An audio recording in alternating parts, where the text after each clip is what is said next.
تو جناب نینو بنانا پرو آ گیا ہے، اور یہ اے آئی کے بارے میں ہم جو کچھ بھی سوچتے تھے، خاص کر اس کی ویژول بنانے کی صلاحیت کے بارے میں، اس سب کو بالکل بدل کر رکھ دے گا۔ تو چلیے اب وقت آ گیا ہے کہ ہم اپنے پرانے خیالات کو ایک طرف رکھیں۔ اے آئی امیج جنریٹرز کیا کر سکتے ہیں اور کیا نہیں، اس سوچ کو اب چیلنج کرنا ہوگا۔ اے آئی سے بنی تصویروں میں ایک مسئلہ ہمیشہ سے رہتا تھا، عجیب و غریب الجھا ہوا ٹیکسٹ جو پڑھا ہی نہ جا سکے، لیکن اب وہ مسئلہ حل ہو چکا ہے۔ نینو بنانا پرو بالکل صاف، واضح اور یہاں تک کہ ملٹی لائن ٹیکسٹ بھی بنا سکتا ہے، اور وہ بھی چھوٹے سے چھوٹے سائز میں۔ اور صرف ٹیکسٹ ہی نہیں، اب سوچئے بہت ہی مشکل تصورات کو بھی آسانی سے ویژول شکل دی جا سکتی ہے۔ ذرا تصور کریں، ایک لمبا سا بورنگ سا ریسرچ پیپر، اور آپ اسے بس ایک کمانڈ دیں اور وہ ایک صاف ستھرے آسان سے ڈائیگرام میں بدل جائے۔ جی ہاں، اب یہ ممکن ہے۔ پہلے کے ماڈلز کا کیا ہوتا تھا؟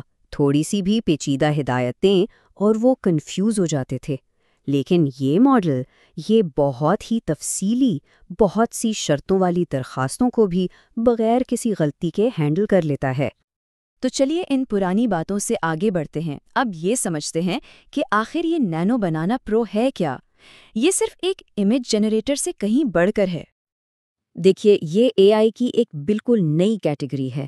اسے معمولی امیج جنریٹر مت سمجھیے، یہ کوئی پرانا ڈیفیوژن ماڈل نہیں ہے، بلکہ یہ تو ایک پورا نظام ہے جس میں کئی ماہر انجن ایک دوسرے سے جڑے ہوئے ہیں، اور ہر انجن اپنے کام میں ماہر ہے۔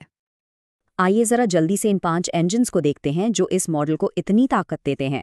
مثال کے طور پر اس کا لے آؤٹ انجن ہے، یہ گریڈز، کالمز سب سمجھتا ہے۔ پھر ہے ڈیٹا ویژولائزیشن انجن، جو نمبروں کو فوراً خوبصورت چارٹس میں بدل دیتا ہے۔ یہ سب مل کر اسے اتنا ورسٹائل بناتے ہیں۔ اگر اس کی طاقت کو ایک لائن میں سمجھنا ہے تو یہ کہاوت بہت زبردست ہے۔ یہ ایسے کام کرتا ہے جیسے ٹیبلو، ان ڈیزائن اور فگما نے مل کر ایک نئی چیز کو جنم دیا ہو۔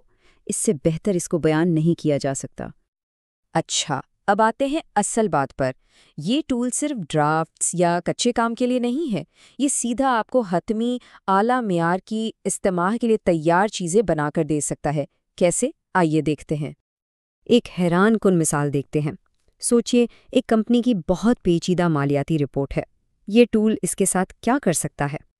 تو ہوا کیا، اس نے گوگل کی پوری آمدنی کی رپورٹ کی PDF لی، اس میں سے سارے اہم نمبر نکالے اور ان کو بالکل آسان چارٹس میں بدل دیا، اور نتیجہ کیا نکلا؟ ایک سنگل سلائیڈ کا انفوگرافک جو بالکل تیار تھا، 4K ریزولوشن میں۔ جس کام میں پہلے دن لگ جاتے تھے وہ اب چٹکیوں میں ہو گیا۔ چلیے ایک اور مزیدار مثال دیکھتے ہیں۔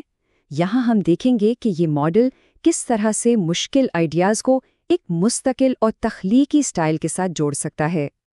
تو یہاں نینو بنانا پرو کو ایک علامتی درخواست دی گئی، ایک ایسی پروڈکٹ ٹیم دکھاؤ جو اے آئی پر کام کرتی ہو۔ اس نے نہ صرف ٹیم کو بنایا بلکہ جنریٹو اے آئی کی افراتفری جیسی چیزوں کو بھی ویژولائز کیا، اور سب سے بڑھ کر سب کچھ ایک لیگو سٹائل میں، یہاں تک کہ ٹیکسٹ اور لوگوز بھی بالکل صاف نظر آ رہے ہیں۔ یہ ہے سٹائل کے اندر سٹائل کی طاقت۔ تو ان مثالوں سے آگے بڑھتے ہیں اور اس کے بڑے اثر کی بات کرتے ہیں۔ آخر یہ ٹیکنالوجی ہمارے کام کرنے کے طریقوں کو کیسے بدل رہی ہے اور لوگوں کو بااختیار کیسے بنا رہی ہے؟ دیکھیے، پہلے ورک فلو کتنا لمبا ہوتا تھا۔ پہلے آپ کے پاس ایک آئیڈیا یا ڈاٹا ہوتا تھا، پھر بہت سارے مراحل آتے تھے، لیکن اب مرحلہ 1 آئیڈیا، مرحلہ 2 نینو بنانا پرو، مرحلہ 3 تیار شدہ پروڈکٹ، سارے بیچ کے مراحل، ساری رکاوٹیں سب ختم۔ اور یہ کہاوت اس بات کو بہت خوبی سے بیان کرتی ہے، جس طرح اب کوئی بھی کوڈنگ کا اندازہ لگا سکتا ہے، اسی طرح اب کوئی بھی پروفیشنل گریڈ ویژولز بنا سکتا ہے۔ یعنی اب روزمرہ کے کاموں کے لیے آپ کو ڈیزائن اسپیشلسٹ کا انتظار نہیں کرنا پڑے گا۔ فرق صاف ظاہر ہے، کہاں وہ پرانی بے رنگی پاور پوائنٹس اور کہاں یہ نئے صاف ستھرے UX فلوز۔ اب کمپنی میں ہر فرد، چاہے اسے ڈیزائن آتا ہو یا نہ ہو، پروفیشنل لیول کا ویژول مواد بنا سکتا ہے۔ تو سوال یہ ہے کہ اس زبردست ٹول سے بہترین کام لیا کیسے جائے؟ آئیے اس پر کچھ عملی تجاویز دیکھتے ہیں۔ بہترین نتائج کے لیے آپ کے پرومپٹ میں کچھ خاص چیزیں ہونی ضروری ہیں۔ سب سے پہلے ٹاسک، آپ کو کیا چاہیے بالکل واضح بتائیں۔ پھر سٹائل، کیسا دکھنا چاہیے، لے آؤٹ، اس کی ترتیب کیسی ہو، جیسے بائیں سے دائیں ڈائیگرام، اور اجزاء، اس میں کیا کیا چیزیں شامل ہوں۔ جتنا واضح پرومپٹ ہوگا اتنا اچھا نتیجہ ملے گا۔ یہاں کچھ ماہرانہ تجاویز ہیں۔ ہمیشہ منظم ان پٹ دیں، جیسے فہرستیں یا میزیں۔ یہ ماڈل ساخت کو بہت اچھی طرح سمجھتا ہے۔ اپنے سٹائل کے بارے میں بالکل واضح رہیں اور کیا کرنا ہے کو کیسے کرنا ہے سے الگ رکھیں۔ اس سے ماڈل کنفیوز نہیں ہوگا۔ چلیے اب اس سب کو سمیٹتے ہیں اور آگے کی طرف دیکھتے ہیں۔ اس ٹیکنالوجی کا مستقبل میں کیا اثر ہوگا؟ اس کا مطلب یہ ہے کہ ویژول کمیونیکیشن اب مشین نیٹو ہو چکی ہے۔ سافٹ ویئر ایجنٹس اب خود بخود ڈائیگرام بنائیں گے، پی ڈی ایف کو سمرائز کریں گے، اثاثے اپڈیٹ کریں گے۔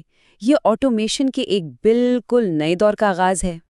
اور اس ٹیکنالوجی کو دیکھ کر لوگوں کا رد عمل کچھ ایسا ہے۔ میرا تو منہ کھلا کا کھلا رہ گیا، یہ ناقابل یقین ہے، اور یہ رد عمل بالکل ٹھیک ہے کیونکہ یہ واقعی ایک بہت بڑی چیز ہے۔ تو آخر میں بات یہاں آتی ہے کہ ہم نے ویژول ریزننگ یعنی بصری استدلال کا مسئلہ حل کر لیا ہے۔ اب اس نئی طاقت کے ساتھ وہ پہلا بڑا پیچیدہ مسئلہ کون سا ہوگا جسے ہم حل کریں گے؟